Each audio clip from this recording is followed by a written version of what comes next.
तो जैसा कि हमने सोललैंड 2 नॉवल के पिछले एपिसोड में देखा था कि जू सैंची ने सभी को बताया था कि हमारे साथ एक ऐसा इंसान मौजूद है जिसने स्पिरिट पगोडा को बनाया और सी गॉड पवेलियन का फ्यूचर मास्टर और साथ ही श्रेक एकेडमी का सेकंड स्ट्रॉन्गेस्ट सोल मास्टर है और उसका नाम हुओ यूहाओ है। तो अब आगे शायद ही किसी ने कभी सोचा होगा कि श्रेक एकेडमी का सेकंड स्ट्रॉन्गेस्ट पावर हाउस खुद डॉलिंग एम्पायर के सामने खड़ा होगा। याद रखो, श्रेक एकेडमी कोई नॉर्मल एकेडमी नहीं थी। ये वही लेजेंडरी प्लेस था जिसे पूरी दुनिया सबसे पावरफुल एकेडमी मानती थी। हजारों सालों तक होली गोस्ट चर्च ने अपनी डेविल आर्मी और इविल सोल मास्टर्स को तैयार किया। दो अल्टीमेट डॉलुओ तक उनके पास थे, लेकिन फिर भी किसी में इतनी हिम्मत नहीं हुई कि श्रेक एकेडमी को सीधा चैलेंज कर सके। इतनी ही नहीं, जब सोल बीस्ट्स की भयानक बीस्ट वेव में 5 ग्रेट सैविज बीस्ट्स तक शामिल थे, तब भी वो श्रेक सिटी को बर्बाद नहीं कर पाए। इसी बात से अंदाजा लगाया जा सकता है कि श्रेक एकेडमी के सेकंड स्ट्रॉन्गेस्ट कैरेक्टर की स्ट्रेंथ किस लेवल की होगी। जैसे ही जू सैंची ने हुओ यूहाओ का इंट्रोडक्शन दिया, डॉलिंग एम्पायर के सभी मिनिस्टर्स और एक्सपर्ट्स एकदम सन रह गए। उनके सामने खड़ा ये जवान लड़का सिर्फ श्रेक एकेडमी का टॉप जीनियस ही नहीं, बल्कि स्पिरिट पगोडा का फाउंडर और पगोडा मास्टर भी था। हुओ यूहाओ को इतनी तारीफ पसंद नहीं आई, लेकिन उसने अपनी फीलिंग्स छुपाते हुए सबको शांत नजरों से देखा। सब लोग उसकी कम उम्र देखकर उसकी स्ट्रेंथ पर डाउट कर रहे थे। तब जू सैंची ने जोर से कहा कि सिर्फ उसकी एज देखकर उसकी पावर को जज मत करो। ये 1000 साल में पैदा होने वाला एक लेजेंडरी टैलेंट है। इसके पास ट्विन मार्शल सोल है और इसकी स्ट्रेंथ एक ट्रांसेंडेंट डॉलुओ के बराबर पहुंच चुकी है। अभी कुछ देर पहले इसी कैरेक्टर ने सन मून एम्पायर की 2 beast rank soul engineer legends का पीछा किया था और उनके आधे से ज्यादा सोल इंजीनियर्स को खत्म कर दिया था। सिर्फ इतना ही नहीं, imperial dragon soul engineer legion का कमांडर भी इसी के हाथों मारा गया। अगर डॉलिंग सिटी की सिचुएशन इतनी सीरियस ना होती, तो शायद एक भी एनिमी जिंदा वापस नहीं जाता। ये बात सुनते ही सभी लोगों के चेहरे बदल गए। ओल्ड प्राइम मिनिस्टर ने हैरानी से हुओ यूहाओ की तरफ देखा और पूछा, क्या तुम सच में स्पिरिट पगोडा के पगोडा मास्टर हो? हुओ यूहाओ ने बिना घमंड के सिर्फ इतना कहा, हाँ, मैं ही हूँ। अगर मेरी एज की वजह से किसी को डाउट है, तो मैं खुद सबूत दे देता हूँ। अगले ही पल उसके बॉडी से एक टेरिफाइंग ऑरा फूट निकला। उसके सोल रिंग्स धीरे धीरे जमीन से ऊपर उठने लगे। सबसे पहला सोल रिंग देखकर सब लोग हंसने ही वाले थे, क्योंकि वो वाइट था। लेकिन अगले ही सेकंड उस वाइट रिंग से गोल्डन लाइट चमक उठी और सबके चेहरे जम गए। उसके बाद एक के बाद एक ब्लैक सोल रिंग सामने आए। छठा सोल रिंग रोज गोल्ड था और उसके बाद के तीनों सोल रिंग्स खून जैसे रेड चमक रहे थे। Gold, black, black, black, black, rose gold, red, red, red. ऐसा सोल रिंग कॉम्बिनेशन उन्होंने अपनी पूरी जिंदगी में कभी नहीं देखा था। लेकिन असली शौक अभी बाकी था। हुओ यूहाओ ने अपनी स्पिरिट आइज टेक्निक एक्टिवेट कर दी। एक इनविजिबल स्पिरिचुअल पावर पूरे महल के खंडहरों और आधे डॉलिंग सिटी में फैल गई।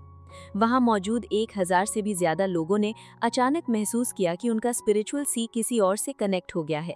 अगले ही पल सबके दिमाग में डॉलिंग सिटी का आधा हिस्सा एकदम क्लियर दिखने लगा। सिर्फ आउटलाइंस नहीं, बल्कि हर कैरेक्टर, हर बिल्डिंग और हर जगह की छोटी से छोटी डिटेल उनकी आंखों के सामने आ गई। एक ही वक्त में 1000 से ज्यादा लोगों के साथ स्पिरिचुअल डिटेक्शन शेयरिंग करना किसी नॉर्मल टेक्निक से मुमकिन नहीं था। ये सिर्फ एक ऐसे पावर हाउस का काम था जिसकी स्पिरिचुअल पावर अल्टीमेट डॉलुओ के लेवल को टच कर चुकी हो। असल में हुओ यूहाओ की स्पिरिट आइज में सिर्फ 8 सोल रिंग्स थे, लेकिन अपनी इमिटेशन टेक्निक की मदद से उसने सबके सामने अपनी स्ट्रेंथ को और भी मिस्टीरियस बना दिया। उसका मकसद सिर्फ अपनी पावर दिखाना नहीं था, वो चाहता था कि डॉलिंग एम्पायर के सभी लोग जू सैंची को अपना असली एम्परर मान ले। इस वक्त एम्पायर को किसी भी चीज से ज्यादा स्टेबिलिटी की जरूरत थी, और कभी-कभी सिर्फ एक ओवरवेलमिंग पावर ही लोगों के दिल से डर मिटा सकती है। हुआ यूहाओ के अंदर मौजूद 2 सोल कोर पागल रफ्तार से घूम रहे थे। दोनों लगातार उसकी खत्म होती स्पिरिचुअल पावर को रिकवर कर रहे थे। तभी वो इतनी देर तक अपनी terrifying spiritual detection sharing technique को मेंटेन कर पाया। कुछ ही देर बाद उसने टेक्निक को बंद किया और जू सांची के पास लौट आया। उसने गहरी सांस लेकर सबकी तरफ देखा और बोला, अब तुम सबने अपनी आंखों से डूलिंग सिटी की असली हालत देख ली होगी। जो कुछ हुआ है वो सिर्फ एक अटैक नहीं, बल्कि पूरे एम्पायर के लिए बहुत बड़ी ट्रेजेडी है। फिर हुओ युवाओं ने एक ऐसी सच्चाई बताई जिसे सुनकर वहां खड़े हर जनरल और मिनिस्टर का चेहरा शर्म से झुक गया। उसने बताया कि श्रेक एकेडमी को पहले ही खबर मिल चुकी थी कि सन मून एम्पायर जल्द ही डूलिंग एम्पायर पर अटैक करेगा। इसी वजह से वो लोग पहले ही यहाँ पहुँच गए थे। लेकिन प्रॉब्लम ये थी कि किसी को भी एनिमी की एग्जैक्ट लोकेशन या उनकी स्ट्रैटेजी का पता नहीं था। सबका ध्यान बॉर्डर पर था, जबकि सन मून एम्पायर चुपके से एम्पायर के अंदर घुसकर सीधा कैपिटल तक पहुंच गया। जब तक उन्हें एनिमी की असली मूवमेंट का पता चला, तब तक सब कुछ खत्म हो चुका था।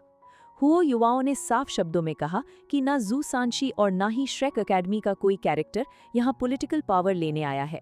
उनका सिर्फ एक ही मिशन था, डूलिंग एम्पायर को बचाना। ये बात सुनते ही वहां खड़े मिलिट्री स्टाफ के पास कोई जवाब नहीं बचा। उन्हें एहसास हो गया कि इतनी बड़ी सिक्योरिटी फेलियर के जिम्मेदार वही लोग थे। दुश्मन की सोल इंजीनियर लीजन बिना रोके कैपिटल तक पहुंच गई और किसी को खबर तक नहीं हुई। अगर किसी को सजा मिलनी चाहिए थी तो सबसे पहले उन्हीं जनरल्स को मिलनी चाहिए थी। लेकिन सबसे ज्यादा शौक सबको हुओ युवाओं की पावर ने दिया था।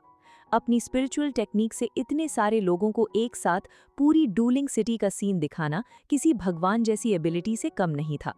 अब किसी को भी उसकी स्ट्रेंथ या श्रेक एकेडमी की बात पर डाउट नहीं रहा। इसी वक्त प्राइम मिनिस्टर धीरे धीरे जू सांशी के सामने आए और एक घुटने पर बैठ गए। उन्होंने विनम्रता से कहा, महाराज, डूलिंग एम्पायर टूटने की कगार पर खड़ा है। रॉयल फैमिली लगभग खत्म हो चुकी है। अब सिर्फ आप ही हमारी आखिरी उम्मीद है। कृपया एम्पायर को लीड कीजिए और प्रिंस रीजेंट के रूप में राज्य की कमांड संभालिए। जू सांशी कुछ पल के लिए चुप रहे। वो कभी भी पॉलिटिकल पोजीशन या रॉयल थ्रोन के पीछे नहीं भागे थे, लेकिन उनकी माँ इसी एम्पायर की प्रिंसेस थी। वो अपने पूर्वजों का एम्पायर अपनी आंखों के सामने बर्बाद होते हुए नहीं देख सकते थे। अगर रॉयल फैमिली का कोई भी वारिस ना बचता तो पूरा एम्पायर अंदर से बिखर जाता। हर कैरेक्टर अपनी अलग गवर्नमेंट बनाने की कोशिश करता और सिविल वॉर शुरू हो जाता। उसके बाद सन मून एम्पायर के लिए पूरे डूलिंग एम्पायर को निगलना सिर्फ वक्त की बात थी। इस बात से ये भी साफ हो गया कि सन मून एम्पायर का प्लान कितना डेंजरस और सक्सेसफुल था। चाहे उनकी 2 पावरफुल सोल इंजीनियर लीजन को भारी नुकसान हुआ हो, लेकिन रॉयल फैमिली को खत्म करके उन्होंने एम्पायर की जड़ हिला दी थी। हुओ युआओ बस चुपचाप ये सब देख रहा था। अब इस वक्त वो सिर्फ जू सांशी का सपोर्ट कर सकता था। प्राइम मिनिस्टर और कमांडर ली के घुटने टेकते ही बाकी सभी मिनिस्टर्स, जनरल्स और मिलिट्री स्टाफ भी एक-एक करके जू सांशी के सामने झुक गए। सबने उन्हें डूलिंग एम्पायर का असली वारिस मान लिया। उसके बाद तुरंत एक इमरजेंसी मीटिंग बुलाई गई, जहां 3 सबसे इम्पोर्टेंट फैसले लिए गए। पहला फैसला ये था कि रॉयल पैलेस पर हुए अटैक की सच्चाई को फिलहाल पूरी तरह सीक्रेट रखा जाएगा। दूसरा फैसला ये हुआ कि जू सांशी प्रिंस रीजेंट के रूप में कोर्ट को लीड करेंगे और एम्पायर की कमांड संभालेंगे। तीसरा और सबसे इम्पोर्टेंट डिसीजन था लोगों का भरोसा बचाना।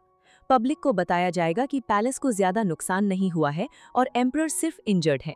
जू सांशी सिर्फ टेम्पररी तौर पर एम्पायर की जिम्मेदारी संभाल रहे हैं।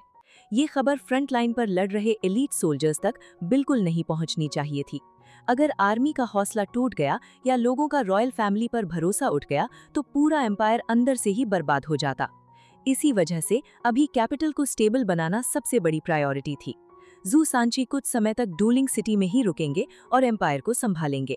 दूसरी तरफ हुओ युवाओं ने भी तुरंत अपना अगला प्लान बना लिया। उसने जांग नाननैन जी ज्यूकचिन, ये गुयू और नान चूचू को डूलिंग सिटी में छोड़ दिया ताकि वो जू सांशी की मदद कर सकें, जबकि हुओ युवाओं और तांग वुटोंग जल्दी से श्रेक सिटी के लिए निकलेंगे, ताकि उन्हें श्रेक एकेडमी को इस पूरी ट्रेजेडी की खबर देनी थी और अपनी स्ट्रैटेजी बदलनी थी।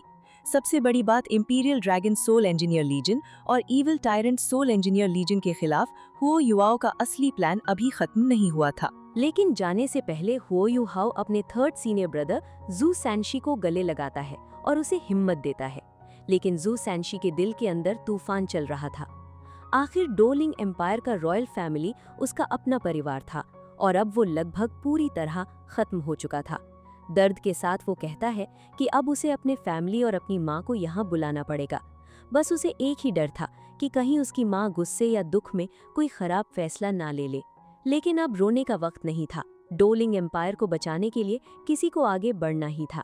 जू सांशी जिम्मेदारी उठाता है और कहता है कि चाहे उसके पास एम्पायर चलाने का एक्सपीरियंस कम हो, फिर भी वो अपनी पूरी जान लगा देगा ताकि एम्पायर स्टेबल रहे। साथ ही वो हुआ युहाओ से रिक्वेस्ट करता है कि एकेडमी और फ्रंट लाइन पर लड़ रहे सोल्जर्स की जिम्मेदारी वही संभाले, क्योंकि डोलिंग एम्पायर एक और अटैक बिल्कुल भी सर्वाइव नहीं कर सकता। हुआ युहाओ बिना एक सेकंड सोचे उसकी बात मान लेता है। वो कहता है कि जितनी जल्दी हो सके रॉयल पैलेस को दोबारा बनाना शुरू करो और एम्पायर के अंदर के हालात को कंट्रोल करो। तब तक मैं बैटलफील्ड में एनिमी को रोकने की पूरी कोशिश करूंगा। वॉर अभी सिर्फ शुरू हुई है और आगे क्या होगा कोई नहीं जानता। लेकिन चाहे कुछ भी हो जाए, सन मून एम्पायर के खिलाफ हम अपनी जमीन और अपने लोगों की रक्षा आखिरी सांस तक करेंगे। इसके बाद हुओ यू हाओ और तांग वूटोंग बिना वक्त गंवाए रात के अंधेरे में ही श्रेक सिटी की तरफ निकल पड़ते हैं। ऊपर आसमान शांत था, लेकिन उन दोनों के दिल में आने वाली महायुद्ध की आहट साफ सुनाई दे रही थी। रास्ते भर हुओ यू हाओ के चेहरे पर गहरी सीरियसनेस थी, जबकि तांग वूटोंग के अंदर गुस्सा उबल रहा था। अब सब कुछ वैसे ही हो रहा था जैसे पहले से प्रिडिक्ट किया गया था। सन मून एम्पायर का असली टारगेट कभी भी डोलिंग एम्पायर नहीं था। उनका असली निशाना स्टारलो एम्पायर था। अगर स्टारलो गिर गया तो डोलिंग एम्पायर को डिस्ट्रॉय करना उनके लिए बहुत आसान हो जाता। सबसे बड़ा झटका ये था कि beast rank soul engineer legion को खत्म करने के बाद भी डोलिंग एम्पायर का रॉयल फैमिली मिटा दिया गया। इसका मतलब था कि एम्पायर के अंदर पॉलिटिकल प्रॉब्लम्स, पावर स्ट्रगल और केओस शुरू होने वाले थे। और जब अंदर ही अंदर एम्पायर कमजोर हो जाए तो बाहर का एनिमी और भी ज्यादा डेंजरस बन जाता है। ये सब सोचते हुए हुओ यू हाओ के दिमाग में एक और इंसान का चेहरा सामने आ जाता है। वही इंसान जिससे वो कभी बिना किसी शर्त के नफरत करता था। लेकिन इतनी सारी बैटल्स, सैक्रिफाइसेस और जू जी की जिंदगी देखने के बाद उसके दिल की नफरत धीरे धीरे खत्म होने लगी थी। जू जी वॉर गॉड एम्प्रेस जरूर बन गई थी, लेकिन उसकी लाइफ में ना सुकून था और ना ही खुशी। शायद इसी वजह से हुओ यू हाओ को लगने लगा कि अब उस पुराने रिश्ते को ठीक करने का वक्त आ गया है। लेकिन सिर्फ ये सोचकर ही उसका दिल घबरा उठता है। इतने सालों बाद उस इंसान का सामना करना उसके लिए किसी पावरफुल डेविल या शैतान से लड़ने से भी ज्यादा मुश्किल लग रहा था।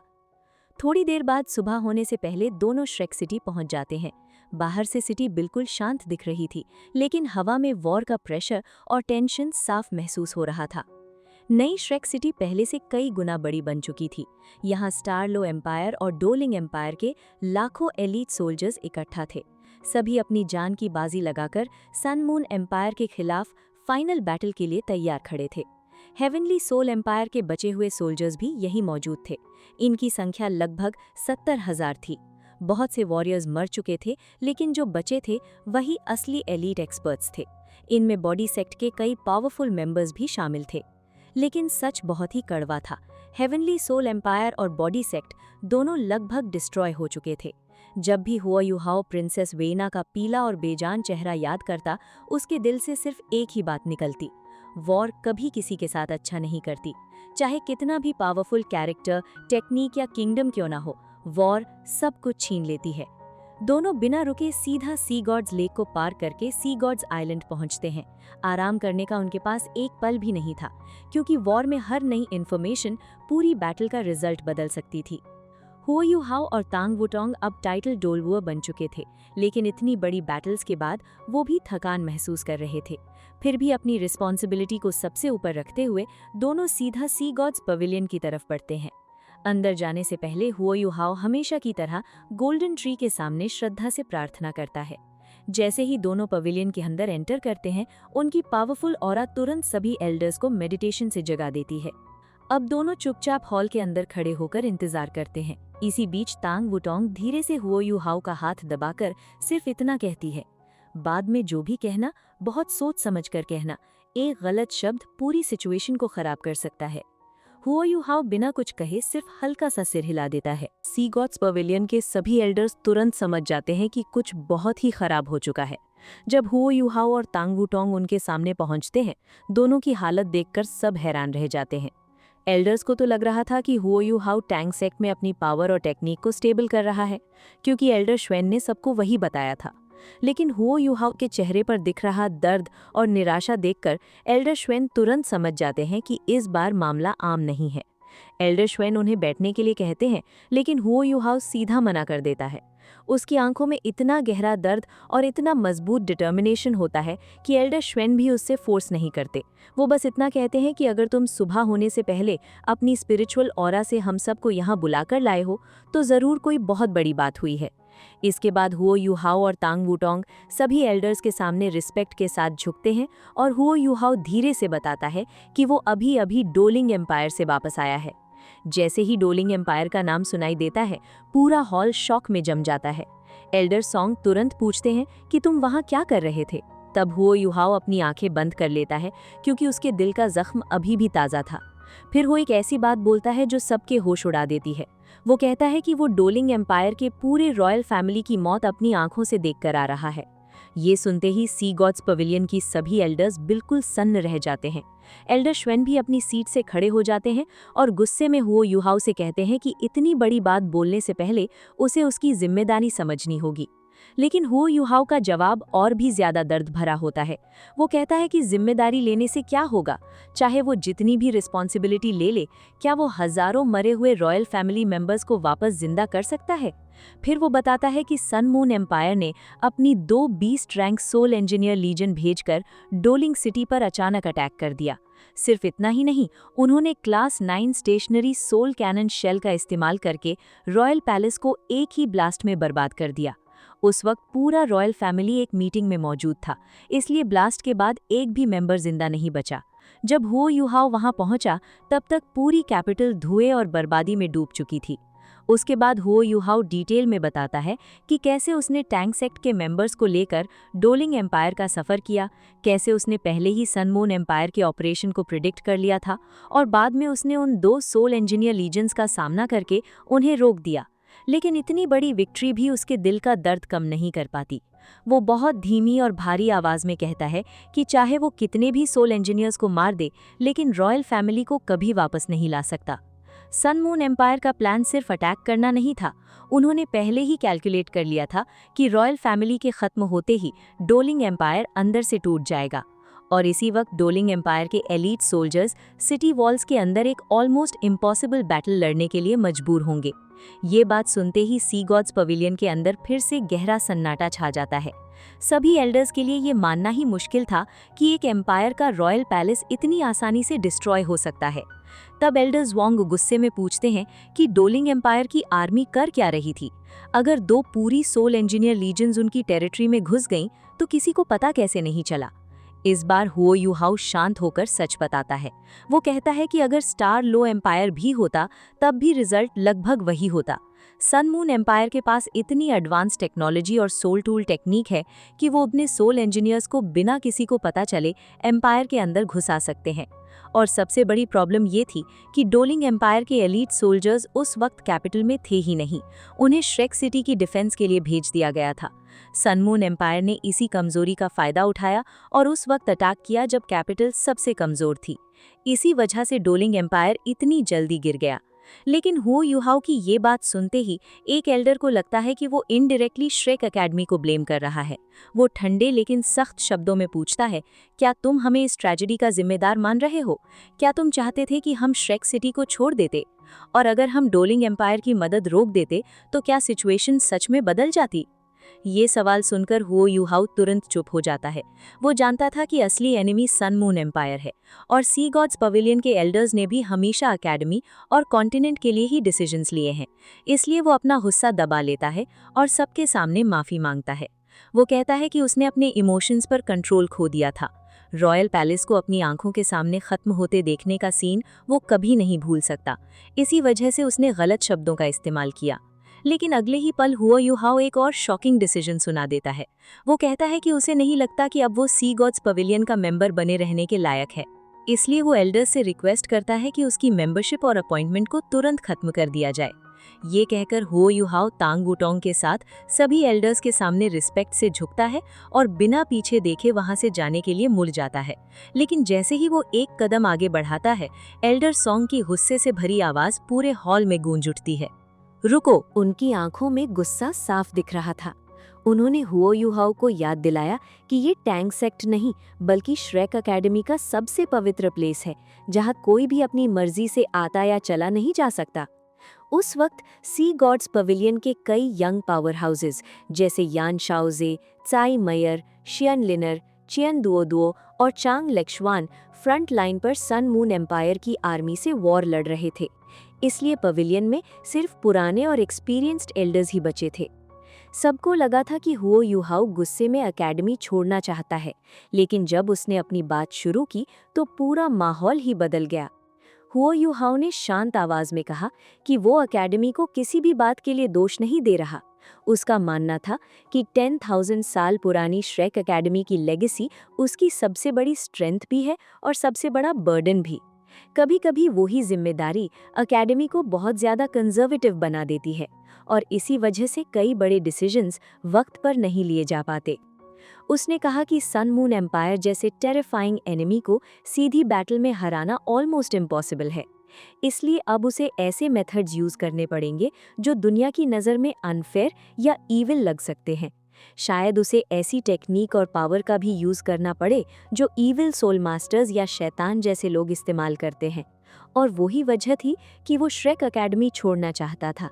वो नहीं चाहता था कि उसके एक्शंस की वजह से एकेडमी की रेप्यूटेशन पर कोई दाग लगे या फ्यूचर में सन मून एम्पायर इसी बहाने श्रेक एकेडमी को बदनाम करे। ये बात सुनते ही सारे एल्डर्स एक दूसरे की तरफ देखने लगे। जिस लड़के को वो गुस्से में समझ रहे थे, वो असल में एकेडमी को बचाने के लिए खुद सब कुछ छोड़ने को तैयार था। तब एल्डर श्वान ने गहरी सांस लेकर कहा कि हुआ यूहाओ बहुत ज्यादा सोच रहा है। उन्होंने माना कि श्रेक एकेडमी की लेगेसी कभी-कभी बर्डन जरूर बन जाती है, लेकिन वही लेगेसी दुनिया भर के सोल मास्टर्स के लिए उम्मीद का सबसे बड़ा सिंबल भी है। उन्होंने ये भी माना कि डूलिंग एम्पायर के रॉयल फैमिली की डेथ का दुख उन्हें भी है, लेकिन अगर उस वक्त श्रेक सिटी गिर जाती तो पूरी दुनिया का बैलेंस ही टूट जाता। लेकिन हुआ यूहाओ फिर भी अपनी बात पर टिका रहा। उसने कहा कि अगर ज़रूरत पड़ी तो वो ईविल सोल मास्टर जैसी पावर भी यूज़ करेगा, और वो नहीं चाहता कि लोग कहें कि श्रेक एकेडमी ने एक ईविल सोल मास्टर को सपोर्ट किया। ये सुनते ही एल्डर श्वान मुस्कुरा दिए। उन्होंने कहा कि दुनिया में कोई भी पावर खुद से अच्छी या खराब नहीं होती, सिर्फ इंसान का इरादा उसे अच्छा या बुरा बनाता है। अगर कोई टेक्निक मासूम लोगों को बचाने के लिए यूज़ हो तो वही पावर डिवाइन बन जाती है, और अगर वही टेक्निक लालच या खून के लिए यूज़ हो तो वही पावर शैतान का हथियार बन जाती है। उन्होंने हुओ यूहाओ को याद दिलाया कि बीस्ट वेव के टाइम भी उसने इसी तरह की पावर यूज करके श्रेक एकेडमी को बचाया था, लेकिन किसी एल्डर ने उसके खिलाफ एक शब्द तक नहीं बोला था। एल्डर श्वान ने फिर एक और सच बताया। उन्होंने कहा कि श्रेक एकेडमी की 10,000 साल पुरानी रेप्यूटेशन इतनी मजबूत है कि सन मून एम्पायर सिर्फ अफवाह फैलाकर उसे कभी नहीं गिरा सकता। असल वजह यह है कि अगर सन मून एम्पायर ने श्रेक एकेडमी पर अटैक किया तो दुनिया भर के सोल मास्टर्स और सोल इंजीनियर्स उनका साथ छोड़ देंगे। इसी डर की वजह से इतनी पावरफुल आर्मी भी श्रेक सिटी पर सीधा अटैक करने की हिम्मत नहीं करती। आखिर में एल्डर सॉन्ग धीरे धीरे हुओ यूहाओ के पास आई और उसकी आंखों में देखते हुए बोली, कभी कभी सिर्फ नज़रिया बदलने की ज़रूरत होती है। चाहे स्टार लो एम्पायर या डूलिंग एम्पायर गिर भी जाए, जब तक उनके एलीट, उनके जीनियस और उनके फ्यूचर श्रेक सिटी में जिंदा हैं, तब तक उन एम्पायर्स की होप कभी खत्म नहीं होगी। एल्डर सॉन्ग ने बताया कि एकेडमी ने अपनी सारी soul tool research, martial souls की नॉलेज और हजारों सालों की कल्टिवेशन मेथड्स को 3 एम्पायर्स के सभी एलीट सोल मास्टर्स के लिए खोल दिया है। ये सिर्फ नॉलेज शेयर करना नहीं था, बल्कि पूरे डुओलो कॉन्टिनेंट के फ्यूचर को बचाने की तैयारी थी। हुओ यूहाओ को तब समझ आया कि श्रेक एकेडमी सिर्फ एक एकेडमी नहीं, बल्कि एक ऐसी जगह है जो अपनी पावर से ज्यादा अपनी विजडम और ट्रेडिशन को बचाने के लिए लड़ती है। अगर फ्यूचर में हेवनली सोल एम्पायर, डुओलिंग एम्पायर या स्टारलो एम्पायर बर्बाद भी हो जाए, तब भी इन सोल मास्टर्स के पास इतनी नॉलेज होगी कि वो दोबारा अपने एम्पायर को खड़ा कर सकें। ये सैक्रिफाइस देखकर हो यूहाओ के दिल में जो शक था वो तुरंत गिल्ट में बदल गया। एल्डर सॉन्ग ने हो यूहाओ के कंधे पर हाथ रखकर कहा कि एकेडमी कभी भी उसकी अकेली रिस्पॉन्सिबिलिटी नहीं बनेगी। जब तक पुरानी जेनरेशन जिंदा है, तब तक वो हर बोझ खुद उठाएंगे। हुओ यूहाओ और उसकी जेनरेशन का वक्त तब आएगा जब ये सब एल्डर्स इस दुनिया से चले जाएंगे। और सबसे बड़ी बात, सी गॉड्स पवेलियन ने उस पर बिना किसी कंडीशन की ट्रस्ट किया है, इसलिए उसे बिना डरे वही करना चाहिए जो उसे सही लगता है। ये बात सुनकर हुओ यूहाओ की आवाज़ भर आई, जबकि तंग वूतोंग की आंखों में भी आंसू आ गए। इसी वक्त एल्डर श्वेन भी आगे बढ़े और उन्होंने कहा कि हुओ यूहाओ बिल्कुल गलत नहीं था। श्रेक एकेडमी कभी कभी अपनी अचीवमेंट्स को लेकर बहुत ज़्यादा कंजर्वेटिव और प्रोटेक्टिव बन गई थी, लेकिन अब वक्त आ चुका था कि हुओ यूहाओ अपनी मर्जी से फ्यूचर बदले। उन्होंने उससे कहा कि जाओ और वो करो जो तुम्हें सही लगता है। जब तक हम जिंदा हैं, तब तक कोई भी दुश्मन श्रेक सिटी को छू भी नहीं सकता। ये शब्द सुनकर हुओ यूहाओ और भी ज्यादा इमोशनल हो गया। वो कुछ कदम पीछे हटा, फिर घुटनों के बल बैठ गया और वहां मौजूद हर एल्डर को 3 बार रिस्पेक्ट दिया। उसके बाद वो तंग बुतोंग के साथ बिना कुछ कहे सी गॉड्स पवेलियन से बाहर निकल गया। हो यू हाउ के जाते ही एल्डर श्वेन के चेहरे पर मुस्कान आ गई। उन्होंने कहा कि ये लड़का अब सच में मैच्योर हो चुका है। एल्डर मू का ये डिसाइपल फ्यूचर में श्रेक एकेडमी की सोल को हमेशा जिंदा रखेगा। लेकिन एल्डर ज्वांग को हो यू हाउ के एक्सप्रेशन देखकर एक अजीब सा एहसास हुआ। उन्होंने कहा कि शायद हो यू हाउ अब कुछ ऐसा करने वाला है जो पूरे डुअलो कॉन्टिनेंट को शॉक कर देगा। ये सुनकर एल्डर श्वेन भी गहरी सोच में डूब गए, जैसे उन्हें अंदाजा हो गया हो कि हो यू हाउ का अगला टारगेट क्या होने वाला है। दूसरी तरफ हो यू हाउ और तंग वुतोंग सीधे तंग सेक्ट पहुंच गए। इधर सिचुएशन और भी ज्यादा सीरियस थी। सनमून एम्पायर की आर्मी श्रेक सिटी के बाहर कैंप लगा चुकी थी और पूरा तंग सेक्ट बिना रुके एक मशीन की तरह काम कर रहा था। तंग सेक्ट का सोल टूल हॉल लगातार पावरफुल सोल टूल्स बना रहा था ताकि श्रेक सिटी की डिफेंस और भी स्ट्रॉन्ग बन सके। स्टार लो और डुओलिंग एम्पायर भी अपनी रेयर मेटल्स लेकर आ चुके थे। अब किसी एम्पायर को अपने पर्सनल बेनिफिट की परवाह नहीं थी। सभी को समझ आ गया था कि अगर एक एम्पायर गिरा तो अगला नंबर किसी और का हो सकता है। इसीलिए सभी ने मिलकर अपने रिसोर्सेज शेयर कर दिए और कॉमन एनिमी के खिलाफ एक साथ खड़े हो गए। अब मटेरियल्स की कमी नहीं थी, इसीलिए सोल इंजीनियर्स सिर्फ 4 घंटे रेस्ट करके बाकी पूरा दिन और रात सोल टूल्स बनाने में लगे हुए थे। तंग सेक्ट का हर मेंबर अपनी लिमिट से ज्यादा काम कर रहा था। बेबे खुद सोल टूल बनाना नहीं जानता था, लेकिन तंग सेक्ट के सीनियर ब्रदर होने के नाते वो हर काम को ऑर्गेनाइज कर रहा था। स्टार लो और डुओलिंग एम्पायर के कई टैलेंटेड सोल मास्टर्स भी सोल इंजीनियर बनने की ट्रेनिंग लेते हुए तंग सेक्ट की हेल्प कर रहे थे। ये सिर्फ लर्निंग नहीं थी, बल्कि फ्यूचर की होप को बचाने की फाइट थी। इसी बीच जब बेबेई ने हो यू हाउ और तंग वुतोंग के उदास चेहरे देखे तो उसका दिल एकदम से डूब गया। उसके दिमाग में सबसे पहला ख्याल आया कि कहीं कोई बहुत बुरा तो नहीं हो गया। घबराहट में उसने तुरंत पूछा, एक्सू शांशी और बाकी सब कहाँ हैं? कहीं उनके साथ कुछ तो नहीं हो गया? तो दोस्तों, वीडियो पे अपना प्यार और सपोर्ट बनाए रखिए ताकि मुझे ऐसे ही और वीडियो बनाने के लिए मोटिवेशन मिलती रहे। तो चलिए मिलते हैं एक और नई इंटरेस्टिंग से नॉवेल एक्सप्लेन वीडियो में। तब तक के लिए बाय बाय, टेक केयर।